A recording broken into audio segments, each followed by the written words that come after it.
Okay, so the skills issue of BRM. In this issue, we've tried to cover as many topics as possible to make you a more skilled and better modeller. And one of the topics that you're most likely to come across when constructing a model railway or working on any item of rolling stock is hand painting something. And by hand painting, I mean using a brush and not an airbrush.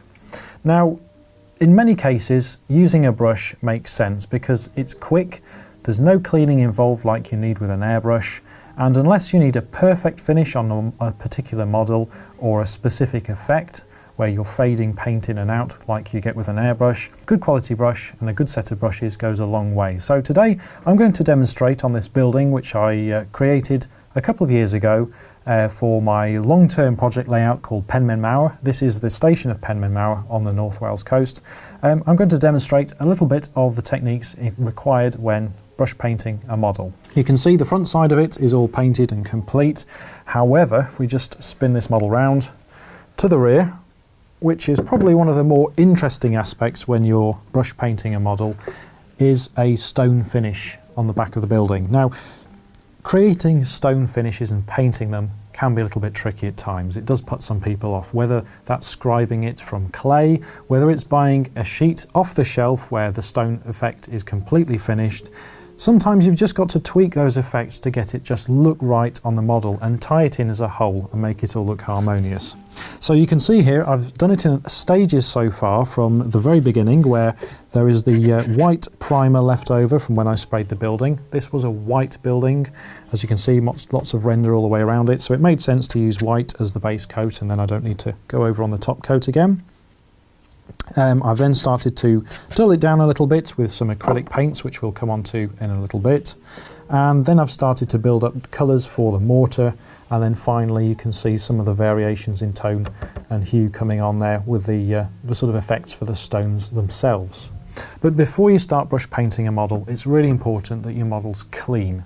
And quite often people will brush paint a model and then when they look closely at it, or they take a photograph of it, suddenly you start to see all these little bits of dust that have settled in the paint. And it's as important to make sure that you're working in a clean environment as much as it is that your project is clean before you start.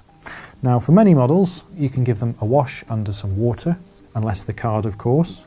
But for something that's constructed from brass or from plastic, quite safe to give it a good rinse under the tap and either use something like a little brush like this or a toothbrush to get into all those little corners, because many people have dusty, dirty workbenches and they don't work in a clean environment.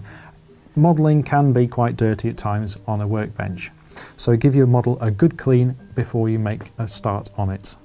And once it's all clean and dried, which is very important, you can then start to work around with your paints. Now, I think it's important before we start applying the paint to talk a little bit about the paints themselves. Now, if you're starting to paint a model with enamels, I suggest you do the whole entire model with the enamels. If you're starting to use acrylics, just stick to acrylics and then you don't get any weird effects as the paints don't match and start to react with each other. But as a rule of thumb, if you're applying paint, say an acrylic paint to a model, just be prepared to rinse your brush out more often because the paint does dry faster, which is great for lead times. However, it will also dry in the bristles of your brush faster as well, which means that, well, you can start to clog things up and then you start to get bristles falling out and all sorts of effects like that, things that you're not really wanting to have when you're painting a model.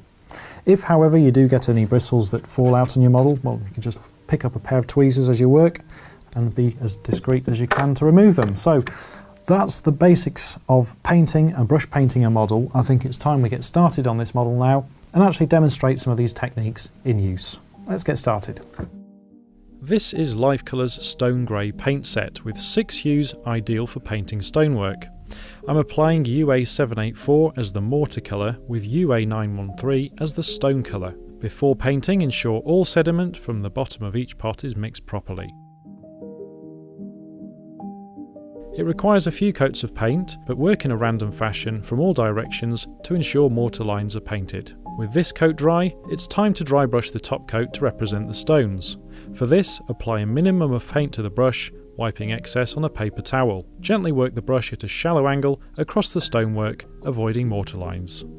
Okay, so for this next bit, I'm going to demonstrate a little bit of masking off of the stonework.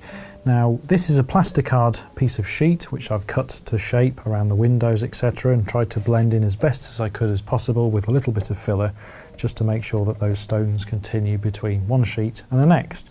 But looking at the real building, if we refer back to the photograph, you'll note that some of the larger stones, the keystones as we call them, on the corners of the building are significantly larger, and so I've had to let into the plasticard some of these square bits of stonework. So let's mask these off with a little bit of masking tape. Now this is purely because we don't want to paint the rest of the mortar that we've got around the outside of the building.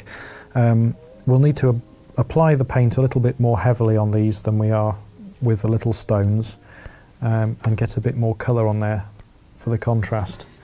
So it only takes a few seconds, and it just goes to prove that you don't need to use masking tape only when you're airbrushing. It comes in quite handy when you're brush painting something as well.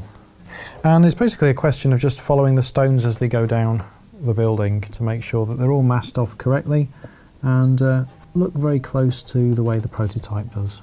So I'm just going to continue doing this down the building and we'll catch up in a bit. Okay, so that's the last of the masking tape applied to the model, and you can see it looks a bit of a mess at the moment, but we'll soon rectify that when we start applying some paint and then remove it. So same process applies again. I'm just going to get a bit of the paint. This is Life Colour UA 913 North Europe Dark Mud for reference, but it's quite good for creating that sort of dark stone look. I mean, lots of these paints, they'll say something like dark mud, or it'll say mould, or it'll say sand, or it'll say rust. Really, it's just a guide. I mean, you could use it as it is from the bottle for its intended purpose, but for many purposes you can sort of see, well, that looks like a similar colour on something else, and just use it or mix it with something else to create your own. Anyway, let's get started on this corner here. So I'm going to apply a dabbing fashion in this this time round. So you can see there, building up the colour on the stone without overdoing the colour. So you get those little bits of gap that appear to create that texture that you get with stone. And once you think you've exhausted it off the brush, just pick some more up and go around again. And little details like this on the side of the building, which is a security alarm, don't worry about. That's all got to be picked out later in its relevant particular colour. All we're looking at this stage, and the same applies for the window frames, don't worry about those. Just get the base colour on first. Work from the back of the building, if that makes sense, the part that's furthest away from you, so in this case it was the mortar lines, all the way up to the front surface. So the last things that you'll paint will be the window sills and things like that, picked out in white. And that way, hopefully, you won't be painting over things that you've already painted and making a mess. And looking at the photographs of this building, it does seem to be quite haphazard the way it was constructed from stone. There are some bits where they sort of used large bits of stone, other bits where it's just, well, we've got this gap to fill in the building, let's just use these up. But it's functional and it did the job at the time. So just making sure there that I get into all the corners. And again, you can dab off the excess of the brush into the little tray here, and it just gives you an idea as to how much paint you've got on the end of your bristles without overflowing the model as soon as you hit it. So that's better, you see, you can get more paint on there. Turning out as it should do, a little bit more down here.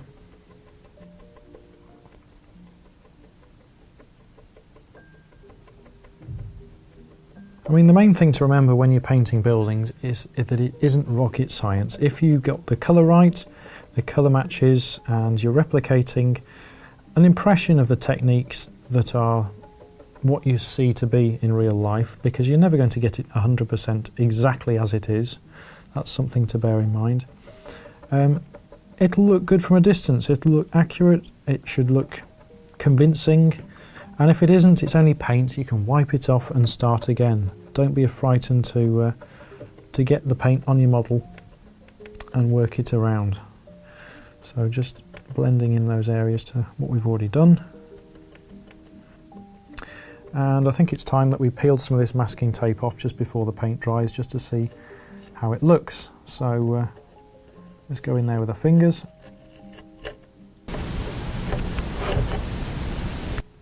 So there you go, that's a demonstration in some very basic painting techniques. It's merely a case now of replicating this across the building and building up some of the little hues and tones in the paint of the stones there. So let's take a look now at the completed building. With a little patience, you can create really effective results on a model that needn't cost the earth. Well, I hope you enjoyed this episode, and until next time, happy modelling.